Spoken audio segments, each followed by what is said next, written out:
This week we're taking a look at North American cattle, and Derrell, let's start with Canada. How are things looking in Canada right now? Well, the cattle and beef situation with Canada has been a fairly integrated one for a long time. Canada is one of our top beef exporting destinations. They're also one of the major sources of beef imports. And of course, we import cattle from Canada. So we import some slaughter cattle and some feeder cattle as well. Do you see things changing in the future with Canada? Well, you know, obviously short-term market conditions can have an impact, but there are some longer-term things going on as well. Of course, Canada competes with us in international markets, so there's always that possibility in terms of beef. Canada already has access to China. We're still trying to get it. More directly on the North American continent, recently in September, the largest cattle feeding company in Canada announced that they were closing. Tough economic conditions there as well as in the U.S. They weren't able to withstand it.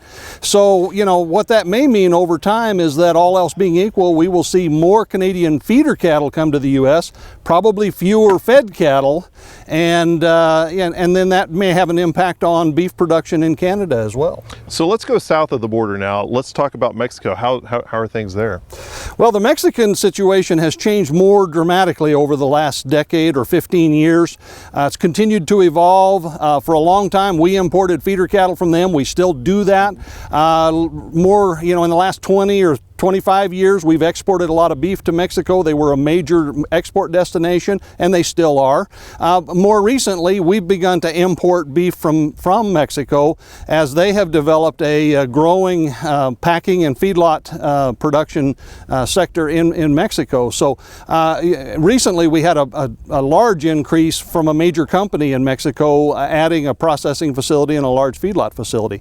That probably means over the long term that we get less feeder cattle from Mexico. There's more demand in country to keep those cattle there.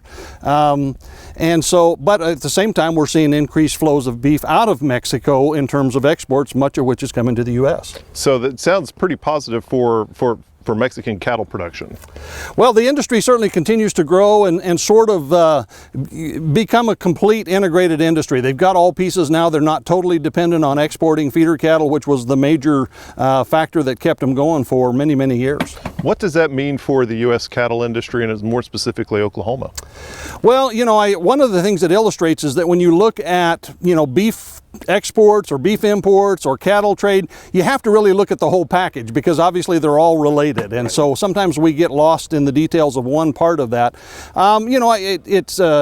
We really have a North American market in the U.S. Those integrated trade flows now on both borders really means that we have industries that are quite inseparable. And, it's good overall because it allows things to move to their highest valued pretty quickly. But at the same time, you know, we're looking at, kind of the trade-offs between the various countries. Okay, thank you much. Derrell Peel, Livestock Marketing Specialist here at Oklahoma State University.